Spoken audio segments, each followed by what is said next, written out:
네, 안녕하세요. 자, 아니, 지금 벌써 이제 강의를 시작한 지가 지금 1시간이 좀 넘어가는데 좀 많이 피곤하실 건데 저는 좀 간단하게 말씀을 드리겠습니다. 저는 일단 그 건설회사에서 약 한 30년 정도를 이제 근무를 하였습니다. 그러면서 이 건설회사만 다니다 보면 안 되겠다 싶어서 공부도 좀 많이 하고 지금 현재로서는 사외 활동을 하면서 여러 그 화성시, 성남시, 용인시 가진 곳에서 여러 가지 이제 감정위원들을 좀 하고 있다 보니까 이 건설을 하는 것이 과연 충분히 내가 뭔가를 알고서 공사를 진행하는 거하고 그렇지 않고 돈 있으면 다 해결이 돼라는 마인드를 갖고 공사했을 때는 판이하게 다르거든요. 근데 그 중에서 가장 중요한 게 왜 건물이 무너지느냐 이거죠. 그리고 왜 내 자고 있는 안방 천장에서 물이 떨어지냐 이거죠. 가장 기본적인 부분을 좀 쉽게 오늘 설명을 좀 한번 해보도록 하겠습니다. 근데 시간이 좀 많이 없어서 원래 이제 요 부분만 얘기를 하면 한 3시간 강의를 해야 돼요. 그런데 3시간을 짧게 하려다 보니까 여러 가지 빠질 부분이 있지만 모자라는 부분들은 정식 강의를 통해서 들으셔도 괜찮을 것 같습니다. 자, 이 건축 시공에 대해서 정확하게 말씀을 드리다 보면 건축 시공의 꽃은 뭘 것 같아요? 사람입니다. 사람이 모든 일을 하거든요. 그래서 사람 중심적으로 공사를 진행을 하지 않으면 좀 문제가 될 것 같다라는 것으로 이제 시작이 될 건데 제가 이렇게 왜 장하게 이 그 지구를 그려놨냐면은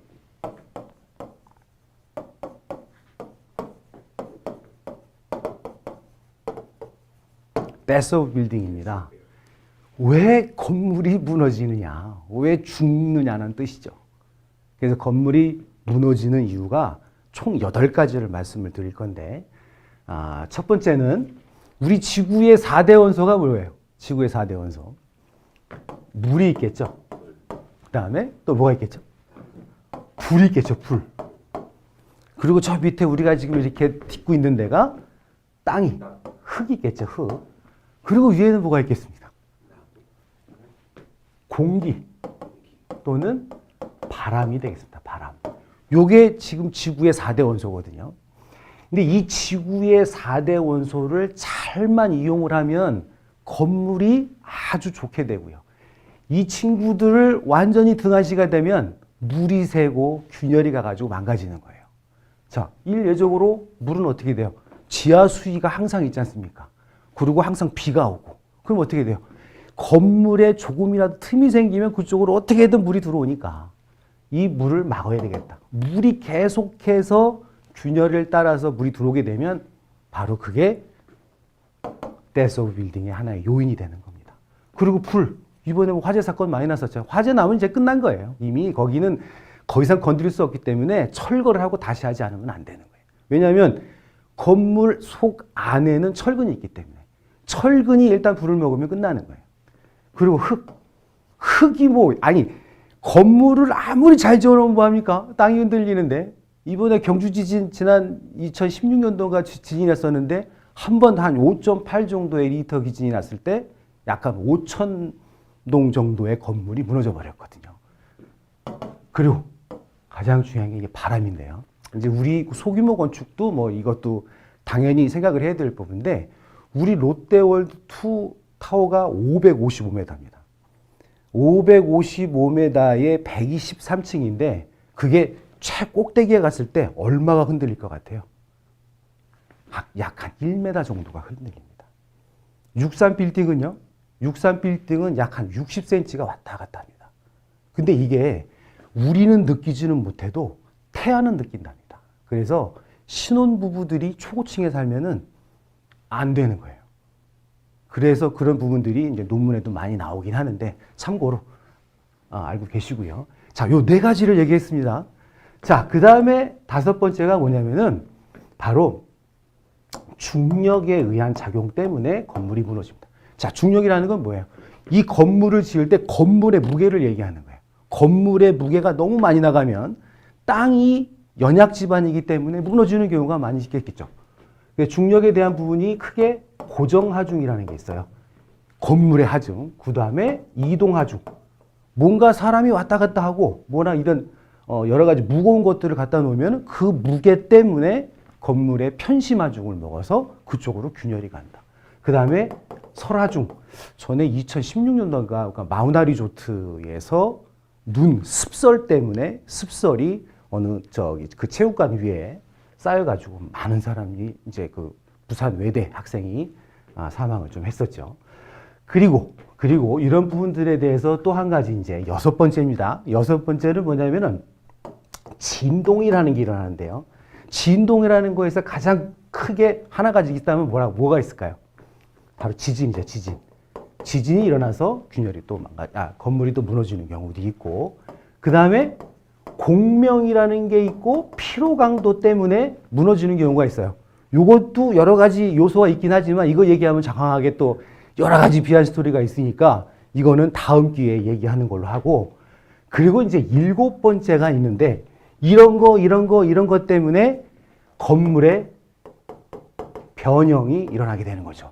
변형이 일어났다. 자, 건물은 고정돼 있어야 됩니다. 흔들리면 안 돼요. 흔들리지 않게 어떻게 됐든 붙잡아 놔야 됩니다. 근데 온도 때문에 우리나라 가장 추울 때를 그냥 영하 10도로 하고 엄청 더울 때를 영상 40도라고 가정을 했을 때 한 50도 차이가 나잖아요. 그 온도 차이 때문에 건물이 늘어났다가 줄어났다가 우리 아스팔트나 콘크리트 포장 가는데 차가 갈 때 닥닥 소리 나죠. 기차가 다닐 때 닥닥 하죠. 그게 걸리는 게 뭐냐면은 온도 때문에 늘어나고 줄어나는 거를 클리어런스를 일부러 만들어 놓은 거예요. 그것처럼 온도 때문에 이 건물이 늘어났다가 줄어났다 하면서 변형이 일어납니다. 변형. 그리고 치마가 일어나는 거죠. 치마가 일어나는 거는 이제 그 땅 때문에 부등치마라는 것이 있어서 땅이 연약 지반이거나 아니면 이런 그 코너의 끝에 어떤 그 밑에 지하수 때문에 급변하면서 건물이 무너지는 경우가 있어요. 이것에 가장 맨 마지막에 얘기하는 것이 그래서 건물에 균열이 가는 거죠. 균열. 건물은요, 무조건 균열과의 싸움이에요. 우리 설계도 그렇고요, 기획도 그렇고요, 사후관리도 그렇고요, 균열만 막으면 이 건물 튼튼하게 만들어질 수 있는 거예요. 이 균열로 인해서 건물이 결국은 무너지게 되니까. 사랑도 그렇습니다. 사랑에 균열이 가면 어떻게 해요? 그것도 끝이에요. 돌아올 수가 없는 거예요. 회복하려면 너무 힘들거든요. 그래서 건물은 무조건 균열을 막아야 되는데. 자, 그러면은 4가지의 지구 4대 원소의 중력과 진동과 변형에 대한 7가지를 얘기했는데 맨 마지막에 너무너무 중요한 거예요. 맨 마지막에 이게 뭘까요? 바로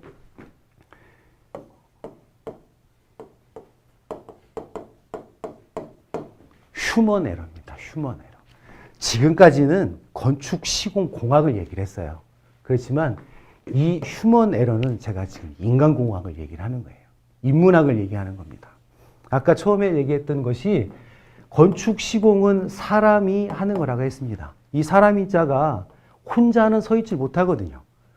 반드시 기대어 있으라고 해서 사람이 자입니다. 사람과 어울려서 건물을 지어야 되는데 그렇지 않고 독단적으로 어떠한 기술력을 억압하고 어떠한 것들을 싸고 빠르게 짓기 위해서 이것을 뭔가 가압을 해가지고 빼고 아니면 고의적으로 결국은 이 휴먼 에러라는 것이 인간의 에러입니다. 사람의 에러. 저 사람 왜 저래? 라고 얘기하면 그나마 좋게 얘기하는 거죠. 저 인간 저 나쁜 놈 아니야? 이렇게 얘기를 하죠. 인간이에요. 인간이라고 했을 때는 뭐가 문제가 되는 거죠. 근데 이 7가지의 모든 부분들을 건물을 짓거나 설계를 하거나 기획을 하거나 이거를 실수로 했느냐, 실수로 해서 건물을 균열가게 만들었느냐가 어떻게 보면 건축 시공에 대한 부분을 정도 있게 우리 강의를 통해서 또는 어떤 세미나에 의해서 그걸 알게 되면 고치면 되는 거죠. 근데 문제는 뭐냐면은 이거를 고의적으로 균열을 가게 만든다는 거죠. 누가? 건축주가, 설계자가, 또는 시공사가, 또는 저 밑에 일하는 근로자가, 아니면 지나가는 자재 파는 사람이, 모든 사람이 해당이 되는 거예요. 근데 이것을 정확하게 인지를 하고 정확한 공사를 하는 사람을 선택을 해서 제대로 유지 관리한다고 치면 균열이 가겠어요? 사랑의 균열이 갑니까? 안 갑니다. 그래서 결국은 모든 것들은 사람에 의해서 공사가 이루어져야만이 건물이 무너지지 않겠다. 이게 결론입니다. 사실 이걸보다 더 중요한 부분들이 되게 많은데 이거를 딱 1시간 하면 좋겠지만 시간이 지금 저한테 주어진 시간이 많이 없어서 일단 이걸로 건물이 무너지는 이유는 8가지를 얘기하고 뭐 대구나 또는 부산 또는 서울에서도 이제 강의를 좀 하게 되는데 그 부분에 대해서 더 자세히 또 말씀을 좀 드리도록 하겠습니다. 자, 그래서 도대체 물은 왜 새는 건지 또 한번 또 이야기를 한번 해볼게요. 자, 두 번째인데, 자, 이거는 뭐죠? 집입니다, 집. 집에서 이제 물이 들어오게 되는 이유가 뭔가를 한번 생각을 한번 해보면, 자, 첫 번째, 비가 많이 오죠? 비가 오면은 뭐 어떻게 됐든 틈을 비집고 하여튼 물이 들어옵니다. 그리고 또, 이거 뭐예요? 겨울에 눈이 쌓이다 보면 눈이 녹다가 신축 팽창에 의해서 균열이 갔을 때 그쪽으로 또 비집고 또 물이 들어옵니다. 요즘에 또 옥상에 옥상 녹화라는 게 있어가지고 나무도 심고 여러 가지를 하고 있거든요. 그러면서 또 이쪽에 방근이 제대로 되지 않아가지고 균열이 가는 경우도 있고, 바람이죠. 바람이 불면서 어떤 틈을 비집고 들어와서 또 물이 새는 경우가 있습니다.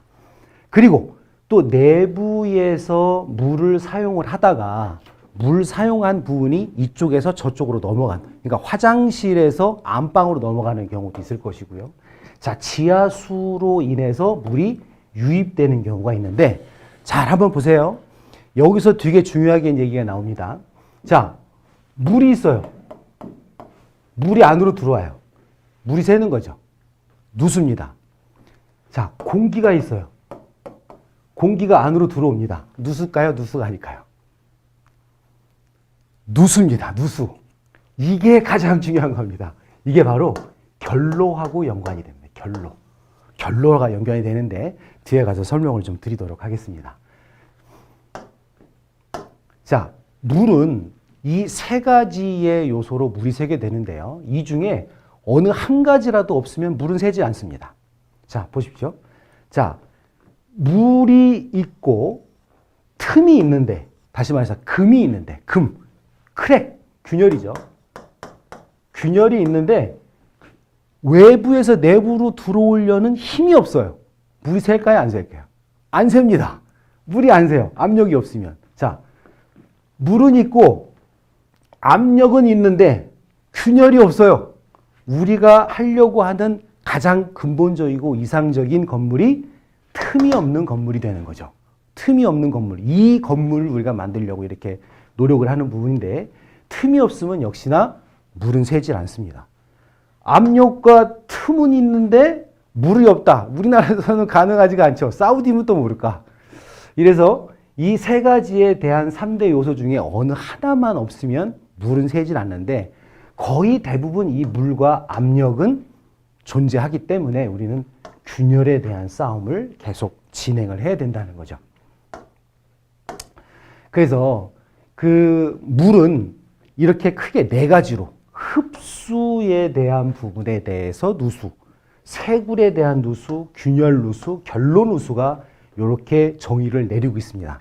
자, 근데 결로는 결로가 이제 그 발코니나 안방의 저 밑에 팬트리 또는 붙박이장 안에 습기가 있어서 이거를 하자를 접수합니다. 근데 거기에서 하는 얘기가 이거 환기를 안 시켜가지고 이거 저 곰팡이가 쓰는 거니까 저희한테 얘기하지 마세요. 환기하세요. 이거 절대 하자 아닙니다. 이렇게 얘기합니다. 그러면 이게 맞는 말일까요? 틀린 말일까요? 틀린 말입니다. 하자입니다. 하자. 결로 생긴다는 그 자체는 하자인 거예요. 그 얘기는 이걸로 이제 설명이 될 수가 있겠어요. 자, 결로에 대한 부분이 왜 일어나는지 그 메커니즘에 대해서 한번 말씀을 드려보겠는데, 이 결로에 대한 부분을 알려고 하면은 먼저 이 상대 습도라는 말과 절대 습도라는 말을 알아야 돼요. 이거 되게 쉬운 건데 우리 어렸을 때 많이 다 배운 건데 지금 다 까먹어서 그러신데 지금 쉽게 한번 얘기해 볼게요. 자, 상대 습도라는 건 뭐냐면 이게 습도와 건기에 대한 부분을 백분율로 나타낸 게 그냥 상대 습도인 거고, 1세제곱미터당 1세제곱미터 안에 물기가 어느 정도 머금고 있냐는 거를 미리그램으로 만들어 놓은 게 절대 습도인 거예요. 간단하죠? 그러면 자, 보십시오. 더운 공기에 있는 것과 찬 공기에 있는 그 수증기량 중에 어떤 것이 더 많을까요? 더운 공기에 물이 항상 많습니다. 그거는 불변입니다. 법칙입니다. 자, 그렇게 됐을 때 이 표를 한번 보시겠습니다. 자, 실내에 지금 온도가 지금 20도예요. 근데 외부에는 0도예요. 근데 이거를 상대 습도와 절대 습도의 표가 이렇게 나와 있는데 요걸 들어서 한번 생각을 해보겠습니다. 자, 우리가 사는 데 있어서 습도가 가장 최적한 습도는 뭐냐면 약 한 40%에서 60%가 가장 생활하기가 좋아요. 근데 가정을 한번 50%를 가정을 한번 해봤습니다. 50%를 가정을 해봤더니 20도, 지금 현재 내부에 있는 온도가 20도였을 때 상대 습도가 50%로 가정한다고 하면 약 한 8.65g을 머금고 있는 거예요. 지금 이 상태에서. 그런데 외부에 봤더니 0도라고 가정을 했을 때는 0도에는 약간 2.42g을 가질 수밖에 없는 상황입니다.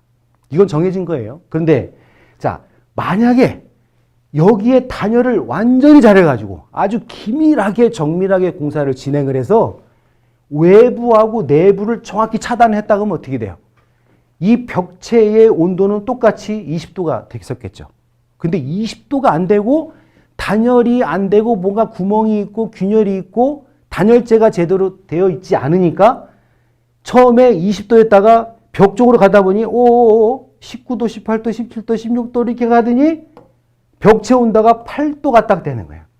자, 8도가 되니까 20도가 갖고 있을 수 있는 수증기량은 8.65g인데 벽체 온도 8도가 갖고 있을 수 있는 온도는 4.14g 밖에 안 돼요. 그러니까 어떻게 됩니까?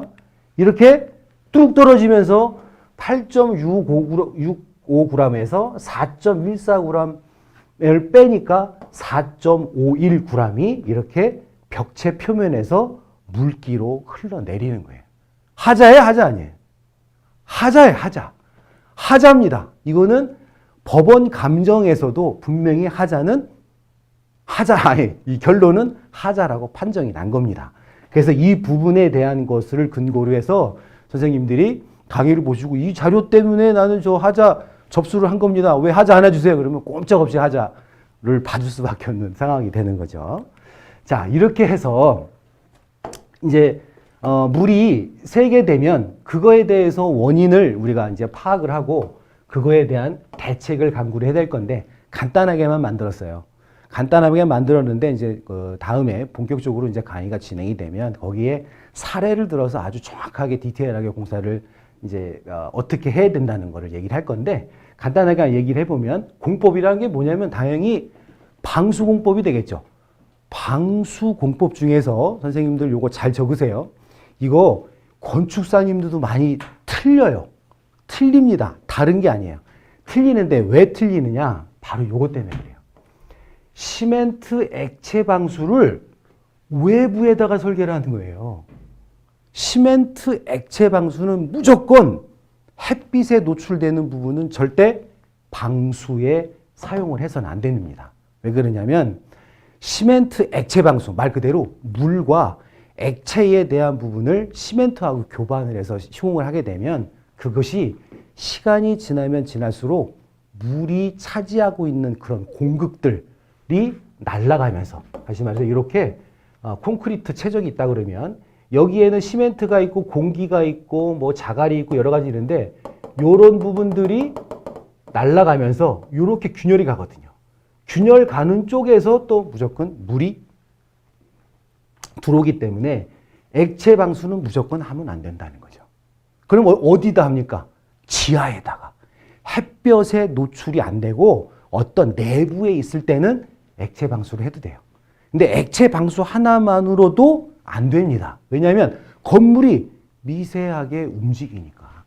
미세하게 무브먼트에 의해서 움직이기 때문에 거기에다가 플러스 복합 방수, 탄선 도막 방수를 코너마다 배수 구멍 주위에다가 이거를 복합 방수, 이중 방수를 해줘야만이 물이 새지 않는 거예요.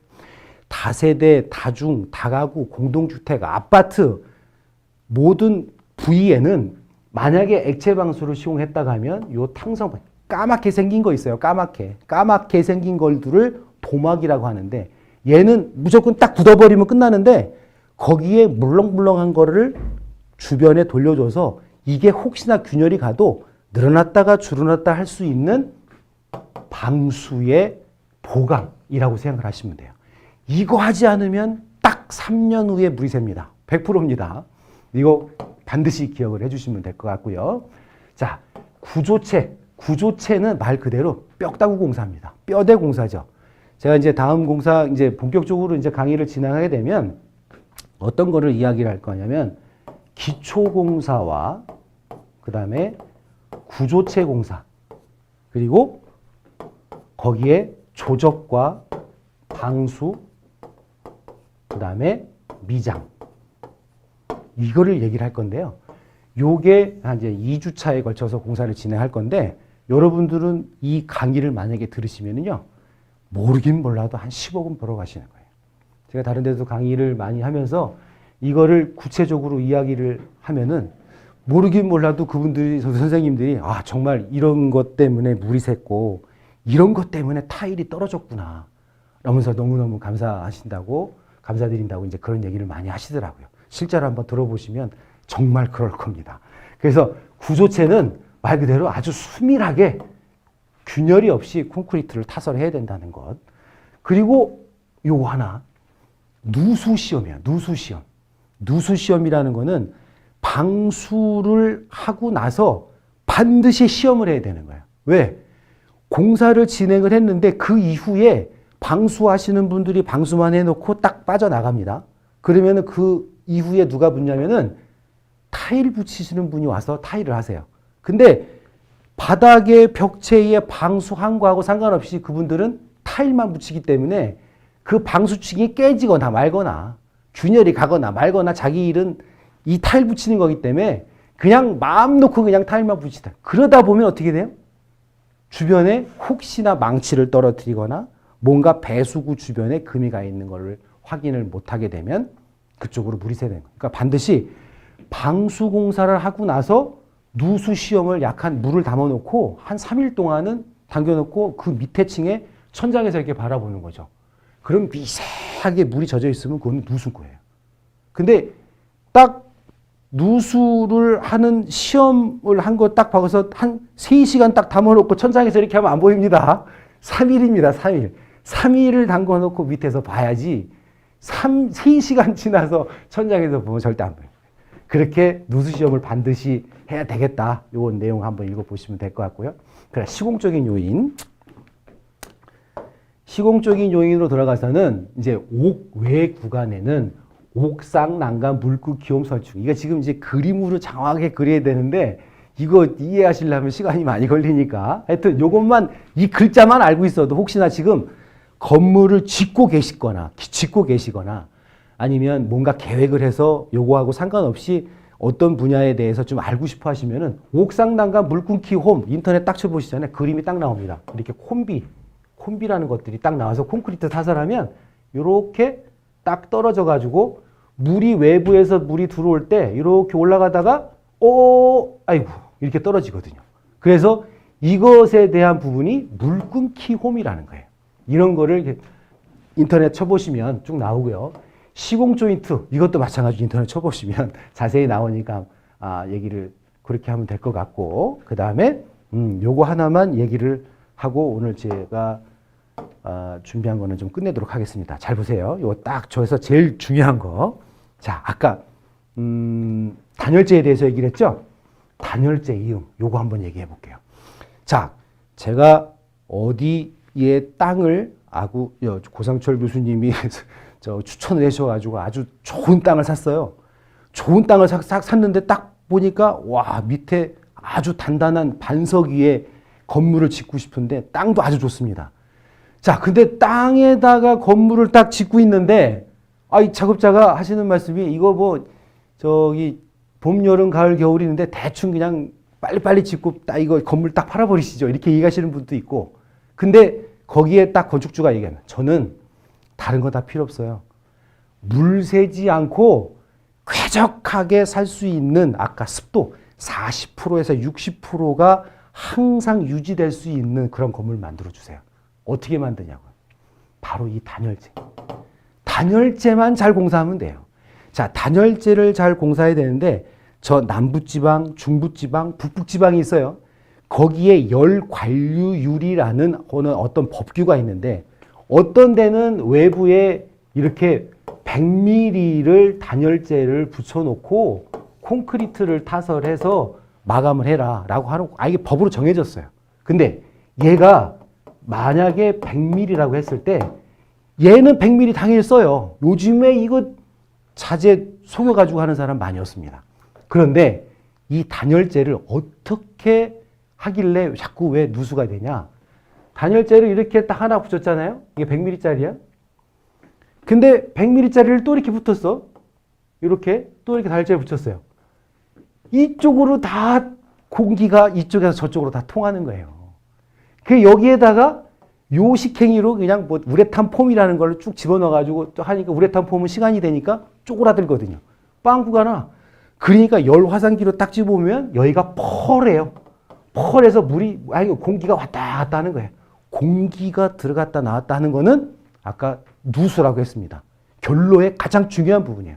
그럼 이거 어떻게 해야 되냐고. 어떻게 되냐면은 단열재를 하나 이렇게 딱. 또 이렇게 딱. 어떻게 돼요? 반턱 맞춤이 되는 거예요. 이렇게 제작을 해달라고 단열재 공장에 발주를 넣는 거예요. 그럼 자, 찬바람이 쭉 들어오다가 아이고 나 더 이상 압력에 힘이 없네.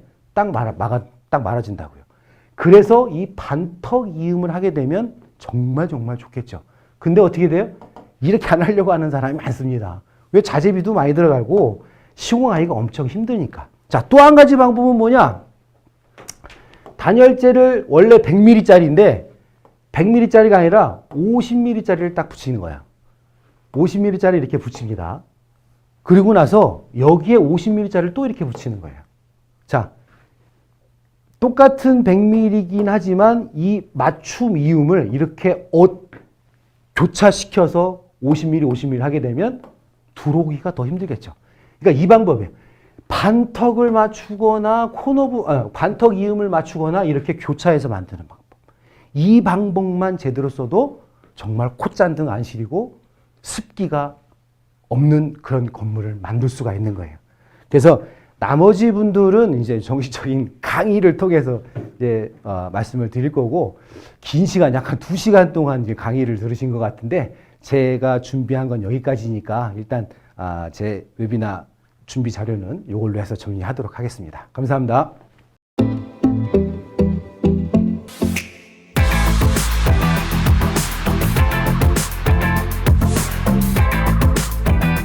예, 대표님, 그 디벨로퍼 과정이 뭔가요? 예, 디벨로퍼라고 하면 저는 한마디로 딱 줄이면 지휘자라고 저는 보는데, 지휘라는 거는 음악 오케스트라를 할 때 예를 들어 피아노부터 바이올린, 비올라 전체를 다 한꺼번에 조절하는 사람이잖아요. 그럼 부동산에 있어서 개발을 할 때 내가 어떤 건물을 짓겠다. 그럼 토지 매입부터 그리고 뭐 시공, 뭐 관리, 그리고 마지막에 뭐 분양, 세금 관련된 모든 거를 총괄하는 게 저는 디벨로퍼, 즉 지휘자라고 생각합니다. 제일 힘든 게 자금을 어떻게 활용하냐, 이게 되게 중요하거든요. 소액이기 때문에 금액이 많은 사람이야 그냥 땅 사서 건물 지으면 되겠지만 우리 같은 사람들은 소액으로 어떻게 자금을 잘 활용해서 건물을 짓냐잖아요. 그래서 제가 이 과정을 하면서도 우리 금융 파트는 되게 중요하다고 저는 생각하기 때문에 내가 볼 때는 한 대표님께서 이 과정하면서 그런 비밀들 같은 경우를 좀 많이 공개를 이제 해주실 겁니다. 예, 특히나 이제 요즘에 금융 규제가 많다 보니까 사업을 시작을 할 때 내가 갖고 있는 현금과 대출 그리고 또 이걸 지었을 때 총 이제 사업비 내에서 자금을 어떻게 운영할 것이냐. 그렇죠. 이런 부분들이 굉장히 정교하게 구성이 되질 않은 상태에서 사업을 시작을 하면 이제 중간에 돈이 없어서 이제 멈추게 되기도 하고 사고도 많이 나고. 예, 굉장히 좀 힘든 일들을 겪을 수 있기 때문에 사업을 시작하기 전에 모든 금융을 세팅을 하고 시작을 해야 됩니다. 예, 그래 이제 시행착오를 줄일 수 있습니다. 이런 정보들은 사실 어디에 가서 들 수 없죠. 접하기가 어렵거든요. 자, 일단 우리가 이제 13주 과정을 하잖아요. 13주 과정으로 가는데 제가 아마 제일 처음에 토지 매입부터 어떻게 할 건지, 토지는 어떤 토지가 건축하기 좋은 땅이다. 기본적인 베이스가 있어야 나중에 제일 처음에 토지 매입을 하니까 제가 그 과정을 하고 그다음에 이제 12주는 이론을 가고요.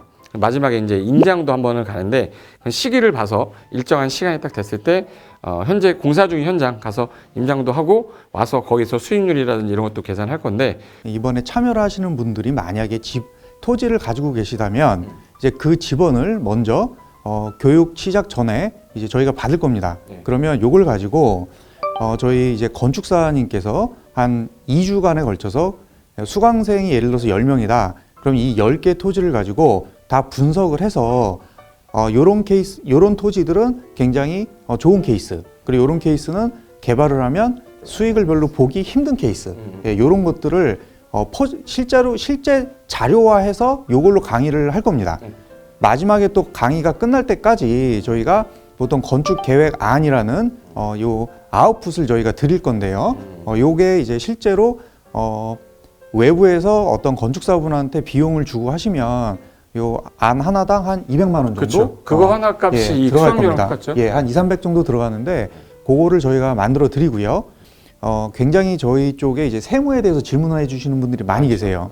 예, 그래서 과연 나의 상황에 맞는 이 세무 구조, 내가 갖고 있는 땅에 건축을 할 때 나는 도대체 이걸 건설임대 사업자로 해야 되느냐? 그럼 이게 법인이 주체가 돼야 되느냐?